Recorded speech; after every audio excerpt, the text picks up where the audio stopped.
Welcome back to Beans and Bezels. If you've been following my channel for a while, you probably already know that the Ming 20 series is easily one of my favorite families from the brand. It perfectly captures everything I love about Ming: bold design, technical ingenuity, and a strong identity. And within that lineup, the 2001 has always stood out as my personal favorite. It houses one of my all-time favorite modern chronograph movements, the Chronograph, and presents it in a way that feels unmistakably Ming, thoughtful, refined, and futuristic. I've often said that Ming watches feel like they're plucked straight out of a science fiction universe. There's something about their design language, the sculpted forms, intricate layering, and subtle luminescent details that gives them an otherworldly quality. They manage to balance artistic restraint with a kind of mechanical imagination that reminds me why I love science fiction in the first place. With the new S5, Ming leans into that influence more explicitly than ever before. The brand has hinted at inspiration from Star Wars and Dune, and once you see the dial, it's hard to miss. It's a stunning mechano-organic hybrid that feels like a cross between the Death Star and Shai Hulud. And I'd be lying if I said that didn't make me love it even more. Limited to just 25 pieces and priced at 37,500 Swiss francs, the S5 features the same intricate case architecture as its predecessors, but now crafted in stainless steel with blue, PVD-coated pushers that echo the deep tones of its dial. It is currently available at the time of writing this review, but may not be at the time of publishing it, because producing these reviews is taking a bit longer than usual these days due to other commitments. Let's check it out. The S5 carries forward the brand's signature 20 series case design, which I'm already quite familiar with from my own 2011 Mosaic and the S2 and S3 that I've previously reviewed. My measurements put the case at 41.5 millimeters in diameter, 45.5 millimeters lug to lug, and approximately 14.25 millimeters thick. Dimensions that might sound substantial on paper, but thanks to Ming's thoughtful case architecture, the watch wears much slimmer than expected. Unlike the rose gold construction of the S3 and the titanium S2, the S5 features a stainless steel outer structure paired with a grade 5 titanium inner case, offering a practical twist on the familiar design. The 20 series case remains a complex feat of engineering, composed of 34 individual parts, each demonstrating a range of finishing techniques that highlight Ming's meticulous attention to detail. My favorite design element continues to be the hollowed-out mid-case and sculpted lugs, which do a fantastic job of minimizing the visual bulk that a 14.25mm thickness could otherwise bring. The sapphire crystals, a slightly curved one on top and a flat one at the back, both feature generous anti-reflective coatings, ensuring clarity and excellent visibility in any light. The chronograph is operated via pushers positioned at the top left and top right, now PVD-coated in a deep blue to complement the dial, while the 5.4mm push-pull crown at 4 o'clock remains easy to grip and operate. As with all their watches, the 22mm lugs only support curved spring bars. Finally, the 50-meter water resistance rating provides sufficient protection for daily wear, more than adequate for a watch of this refined yet technical nature. Overall, the execution of the case design and finishing remains exceptional, reaffirming my belief that Ming continues to produce some of the most visually striking and intelligently engineered cases in independent watchmaking. When I reviewed the S3, I was blown away by the sheer spectacle of its borosilicate glass dial and the incredible amount of lume it carried. It was a visual masterpiece, luminous, layered, and unlike anything else I'd seen, but I'd be lying if I said it was very legible.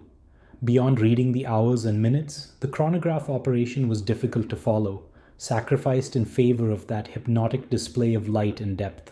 So when they announced the S5, I was a little apprehensive. The early photos made me worry it might follow the same path. Fortunately, I couldn't have been more wrong. In person, the S5 has no problems with legibility. There's excellent contrast between the floating sapphire chronograph tracks and the dark matte blue dial below, which gives the display a clear sense of hierarchy. You can easily distinguish the floating chronograph track from the dial below it, and I hope some of my photos can convey how well this balance has been struck. The overall dial layout feels familiar, with the same hand design and scale as the S3, but the hour marker ring has been reworked. It now echoes the asymmetric style seen on the Minimalist and more recently the Iris. Most of these spikes are bead blasted, matching the flat surface beneath, which is also bead blasted and PVD coated in deep blue. After coating, the dial undergoes another round of lasering to strip the tops of the strakes back to raw titanium, revealing a stonewash texture that shimmers subtly as the light shifts. It's an extraordinary feat of machining and finishing, one that feels both futuristic and organic, like something that could sit at the center of a sci-fi plot. The result is absolutely breathtaking in person, and even more so under a loupe or macro lens.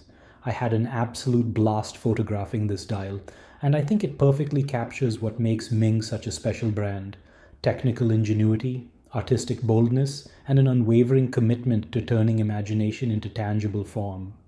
The S5 carries forward the brand's exploration of luminous materials with its use of polar white lume, this time applied directly into etched grooves on the underside of the sapphire crystal. Both the hour marker ring and the chronograph scale use this pigment, creating a subtle, ethereal glow. Compared to the high ceram-based looms seen on other models, this application is less intense. The crystal fades faster than the traditionally loomed hour and minute hands, and the chronograph hands aren't loomed at all. Still, the polar white lume adds a beautifully surreal personality, more diffused and ambient than bright, which doesn't necessarily detract from the futuristic design language of the watch. Viewed up close, individual particles within the lume fade into slightly different hues as they lose charge, hinting at the complex chemistry behind achieving a true white glow. I'd love to see them boost the brightness and longevity in future releases. I'm going to echo exactly what I said about this movement in my review of the S3. It is something truly special, and I find it to be one of the most impressive modern chronograph designs. Before diving in, I should mention that my understanding of it has been shaped by excellent articles on Quill and Pad, 1916 Company, and various technical documents and reviews from Agenhor and other brands that use this movement. Designed by Jean-Marc Vidirect, it was built from the ground up, unlike many high-end chronograph movements today that are largely refinements of classic architectures from Lume, Valjoux, and others. This movement successfully modernizes the chronograph while addressing many of the drawbacks of traditional designs. One of its defining features is its central chronograph display, where the elapsed time hands for minutes and seconds are positioned concentrically on the dial, allowing for immediate intuitive legibility without the clutter of multiple subdials. While other brands like Zinn, Damasco, and Habring have attempted central chronographs based on Valjoux or ETA movements, often inspired by the Lume 5100, the Argentgraph does it in a way that feels truly innovative. At its core, it uses a column wheel for precise function control, but replaces conventional clutch systems with a lateral friction clutch with no teeth, ensuring ultra-smooth engagement with no startup jitter or amplitude drop. The jumping minutes mechanism, driven by snail cams, eliminates any ambiguity in reading elapsed time and ensures constant torque for smooth operation, something many older chronographs struggle with.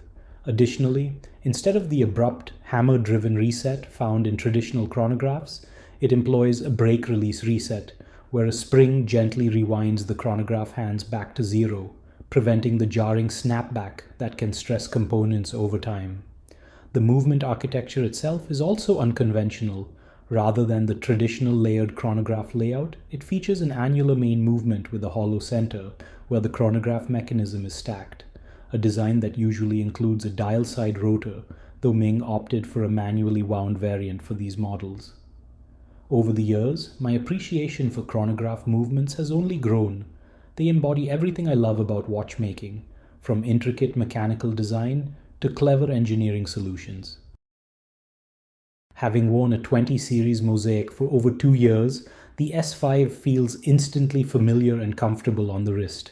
The generous use of sapphire and the titanium inner core makes this watch feel much lighter than you would expect from a watch that is being sold as a stainless steel model given its steel outer case. The proportions are well balanced for my 6.75-inch wrist, with the 41.5mm case diameter sitting perfectly. The 14.2mm thickness might seem hefty on paper, but the rounded crystal and cleverly sculpted mid-case with its hollowed design make it wear much slimmer than you'd expect. It sits comfortably, and I don't feel any of the usual bulkiness that might come with a watch of this size. A 22mm bracelet is available that would fit this watch, but it is made of grade 5 titanium, so those that are very picky about mismatched metals might want to avoid that. The S5 is without question a niche watch, priced at 37,500 Swiss francs and produced in a tiny batch of just 25 pieces. It isn't meant to appeal to everyone, and that's exactly what makes it so compelling. It's a piece for those who value design experimentation, modern materials, and mechanical brilliance in equal measure. Between its beautifully engineered 20 series case, the fascinating use of their experimental polar white lume, and the astonishingly intricate titanium dial, this watch feels like a masterclass in forward-thinking design.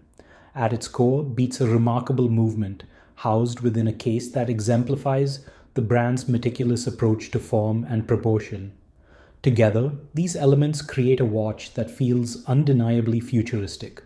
For collectors who have already experienced the traditional heavyweights of haute horlogerie and now seek something more daring, the S5 represents the cutting edge of modern independent design and proof that true innovation in watchmaking is alive and well. Once again, thanks for watching, and please subscribe to this channel if you enjoyed this review.